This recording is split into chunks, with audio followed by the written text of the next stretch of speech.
people like me. You need people like me so you can point your f***ing fingers and say, that's the bad guy. That's the bad guy. That's the bad guy. That's the bad guy. That's the bad guy.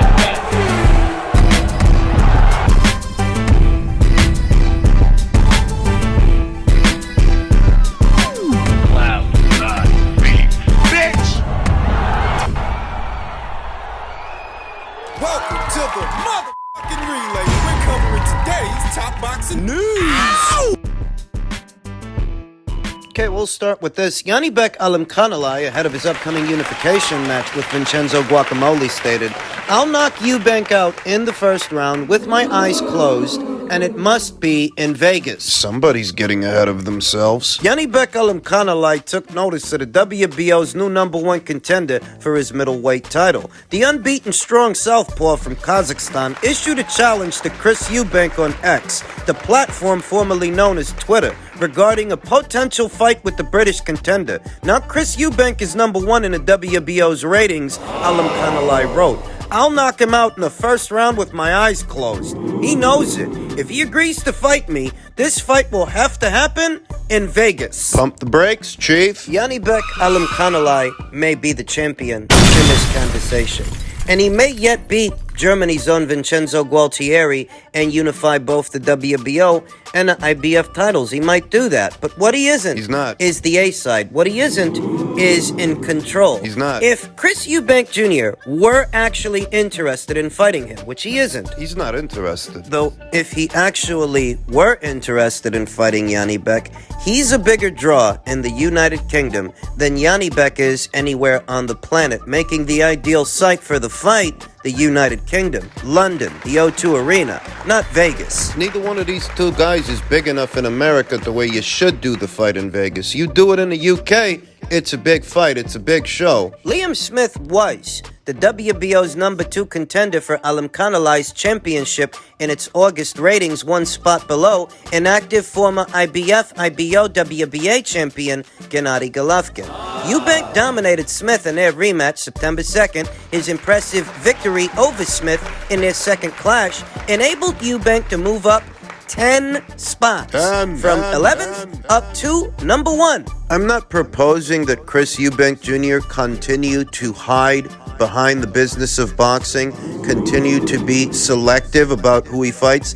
I'm just telling you that he is. I'm just reminding you that he's going to be. That irrespective of what Janibek says, Chris isn't interested. The 30-year-old Canelo figures to have an easier time with Vincenzo Gualtieri than he would if he battles Eubank. DraftKings has made Canelo a 10-1 favorite to defeat Gualtieri, who beat Brazil's Esquiva Falcao by unanimous decision in a 12-round fight for one of the middleweight titles Golovkin gave up. My thoughts. As much as I would like to see Eubank versus Canelo, I don't view that as a realistic fight. I remember some time ago, Chris Eubank Jr.'s father, Senior, during a sit-down panel or an interview, I think Roy Jones Jr. was actually there. I remember him being asked why he never came to America, why he never fought Roy Jones Jr. or James Toney, any of the other great middleweights of his time, of his era, just those guys.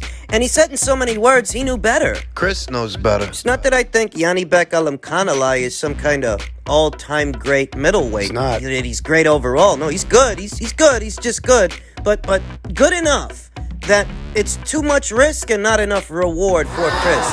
Chris Eubank Jr.'s boxing career lives inside of a bubble over there across the pond in the United Kingdom, where he is worth considerable money. Maybe he was a little bit more ambitious at the start than he is now. Because he did fight Nick Blackwell, he did fight Billy Joe Saunders and George Groves. He fought him in the World Boxing Super Series. Maybe he was a bit more ambitious years ago, but years later, he knows exactly who he is, he knows exactly what he wants, and he doesn't care about Janibek's title or his 2 titles if he beats Gualtieri. Whatever. Chris doesn't care. Chris knows he could probably make the same or more money boxing a very well past it Kell Brook. Make even more money, considerably more money, boxing Conor Benn. Chris figures, even if Janibek Alimkhanalai is a champion, Janibek doesn't have anything he wants. Nothing. Anything he needs. He makes more money than Janibek without a title. He's got more notoriety, more press, domestically of course, but still he has it.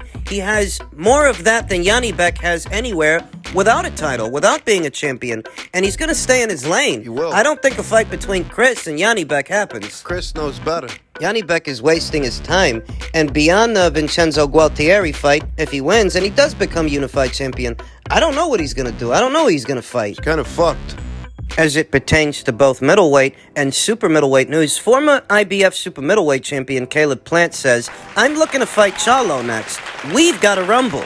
I don't know why Caleb's so hell-bent on getting Jamal in the ring when he's not the one that needs his lick back. It's actually Jamal. It should be Jamal chomping at the bit. Jamal is the one who got slapped in the face. Jamal is the one who needs his get back. Yeah. Former IBF super middleweight champion takes his wins just as well as he takes his losses. With that said, he's plotting his revenge. The best way for Plant to get back in the mix is to make a splash. What better way than to knock off an undefeated popular fighter like Jermall Charlo? Popular? What do you mean popular? For better or worse, that's exactly what Plant is looking to do. Although technically the Houston product would have to move up in weight, Plant views him as a man he essentially has to face. I'm looking to fight Charlo next, said Plant on $1 Million Worth of Game. That's the fight that I want. That's who I want next. We've got a rumble. It's been 2 going on 3 years since Jermall Charlo last saw action. In terms of a progress report, there's been very little in terms of progress when it comes to getting Jermall back in the ring. It's not like he's got a fight date or anything lined up. Now, when he returns, whenever that is, in all likelihood, it won't be at middleweight. It'll probably be at super middleweight because he hasn't made middleweight in a long time, and being honest with you, I don't know if he still can. I don't know that he can even make middleweight anymore. In any event, he'll probably return north of middleweight at super middleweight in what would be a tune-up fight, because he would need a tune-up fight before he fights somebody like Caleb. So what we're talking about is a fight that, at minimum, is 2 fights from now. I know he's been out a while. If he wants to get a tune-up, that's perfectly fine with me, but we need to make it happen. That would be a big fight for the fans. A lot of people want to see it, and Caleb could do with a tune-up fight himself. He's coming off that points decision loss to David Benavidez. They could both do with a tune-up fight, Jermall Charlo and Caleb Plant. Given all the widespread rumors about what the following year holds for the PBC, that most of what they plan on doing are box office fights, pay-per-views, that long gone are the days of a comprehensive schedule of fights for regular showtime. That Paramount, Showtime's parent company, has pulled the funding. The annual budget to do boxing matches throughout the year isn't what it used to be, and all you're going to see by way of Showtime and the PBC next year are pay-per-views. This would presumably be one among them, given what these guys want for a fight. Oh, should it be? Should you have to pay $50, $60, or $80, whatever it is, to see these 2 guys fight? Should you have had to pay that to see Caleb versus David? I don't think so. It seems like every halfway decent fight involving 2 halfway decent fighters ends up coming with a hefty pay-per-view price tag at the PBC. And that's because they don't know how to keep these guys in line. They don't know how to keep them in order. What you have over there is a lot of dead weight with a lot of entitlement. They're talking about putting David Benavidez versus Demetrius Andrade on pay-per-view. Demetrius isn't box office, and David Benavidez, he made his pay-per-view debut in his last fight, and that didn't sell nothing. So to the consumer, while David Benavidez versus Demetrius Andrade is a decent fight and a battle of the unbeatens, that by itself doesn't make it box office worthy. But that's the lay of the land at the PBC right now, with Paramount pulling the funding. And what the fighters want for the fight. The only way to do it now is to bill it as a pay-per-view. That notwithstanding, how many of you out there think this fight is pay-per-view worthy? And what about Plant versus Charlo? Do you think that's pay-per-view worthy? It's going to be a very expensive year next year to be a PBC fan if you are a fan of their brand of boxing. Elsewhere in the super middleweight division, Eddie Hearn believes John Ryder, not Edgar Berlanga, is next for Munguia. On the Golden Boy promotion side of things. Although the timing seemed right, Eddie Hearn, Edgar Berlanga's current promoter, recently told everyone that was foaming at the mouth to see them fight to settle down and have a bit more patience. While Berlanga brazenly called him out following his win over Jason Quigley, there seems to be a few more wrinkles that Berlanga wants to iron out in his game before he makes that leap.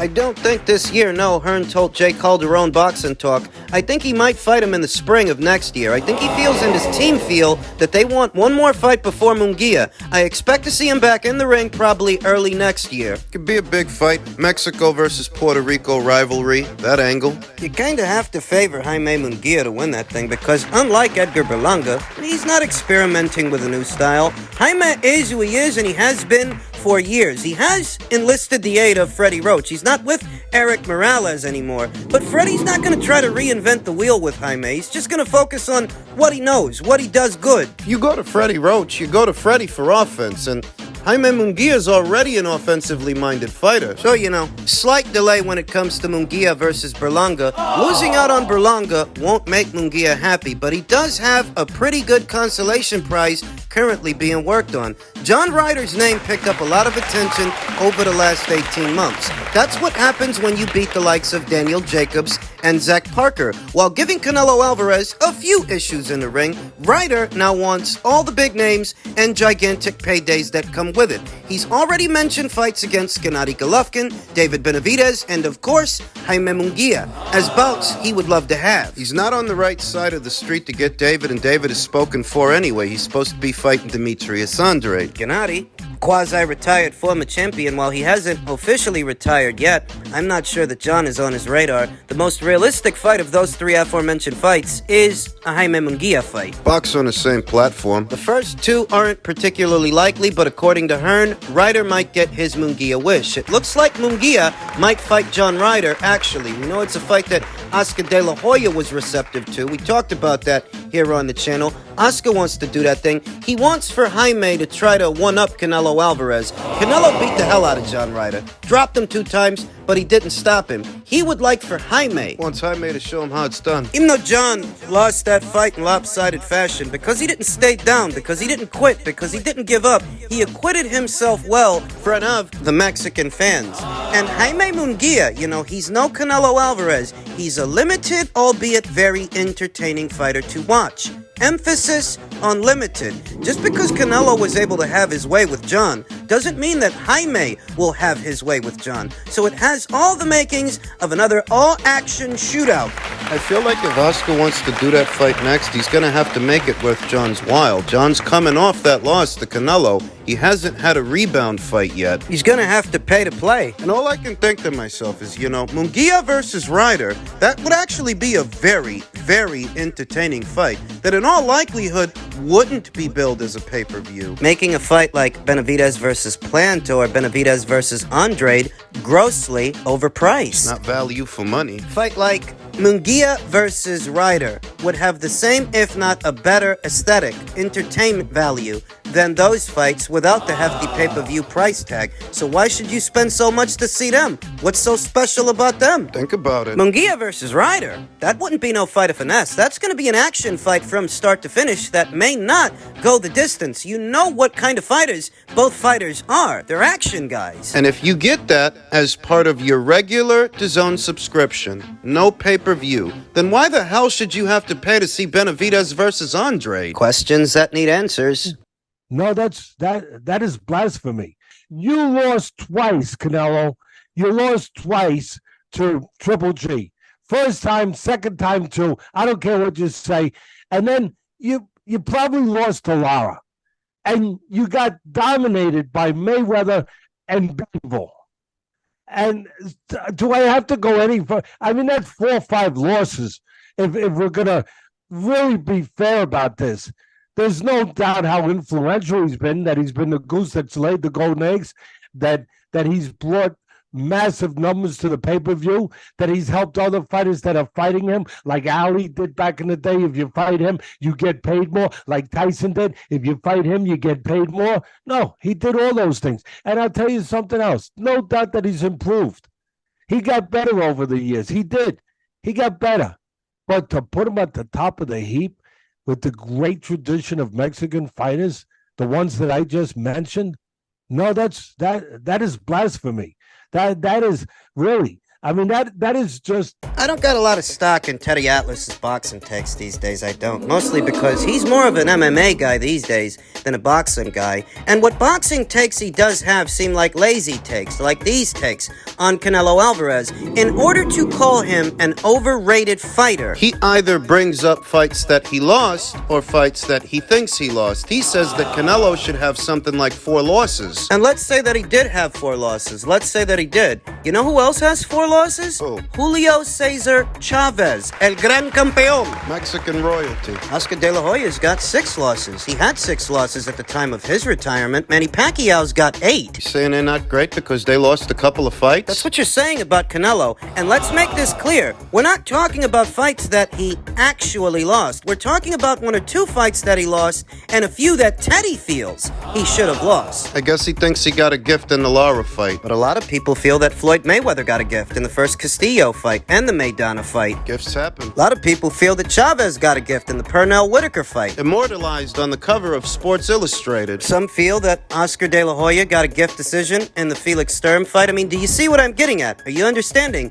that even amongst great fighters that are revered and regarded as great fighters, 1 or 2 gifts happen? That's consistent. Some feel that Sugar Ray Leonard got a gift decision in the Marvin Hagler fight, that you could have scored that fight for Marvin Hagler. So when you say to me that there are fights that Canelo should have lost, Gifts. that he should have 4 losses, Instead of a couple of you gifts. say that about a lot of fighters. A lot of fighters that are regarded as all-time great fighters. I don't think of Teddy Atlas's assessment of Canelo Alvarez as being either objective. Or well thought out. The first thing you do to call him overrated, the first thing you do to tear him down is bring up fights that he lost. But Julio Cesar Chavez lost to Frankie Randall. Isn't he regarded as an all-time great? I mean, is that to say that any fighter that ever lost a fight isn't a great fighter because he lost a fight? How's that work? You don't necessarily gauge a resume just based on losses, what losses and close calls are there. You also gauge a resume by what a fighter manages to accomplish. And there are not many fighters out there today that are accomplishing what Canelo is accomplishing. It's actually a very, very, very short list. I don't take Teddy's boxing takes seriously. Not anymore. I mean, he is entitled to his opinion. He's entitled to his, you're entitled to yours, and I'm entitled to mine. And when it comes to Teddy's boxing takes, no, I don't take him seriously because this is the same guy who likened Joe Joyce to George Foreman. And for beating who? Joseph Parker? That assessment aged like an avocado. Like so many bags of platans in your local bodega. This is the guy who used to have to change his pants because Vasil Lomachenko beat Roman Rocky Martinez. But you're gonna sneeze at Canelo? Sneeze at his resume. I think Teddy's a little bit too busy watching MMA matches to think about what he's saying in regards to boxing, to give well thought out and even boxing takes. That's what I think. You know what I think? I think that Canelo did get lucky in the first Golovkin fight. I scored it for Gennady Golovkin. That withstanding, I still think Canelo Alvarez is one of the best, one of the most accomplished fighters in the sport today. And I used to be a very harsh critic of Canelo Alvarez, but he made me a believer. He did. If all you can bring up are fights that he lost to tear down his legacy, a lot of great fighters lost fights. All-time great fighters. Losing a few fights doesn't mean he's not a great fighter.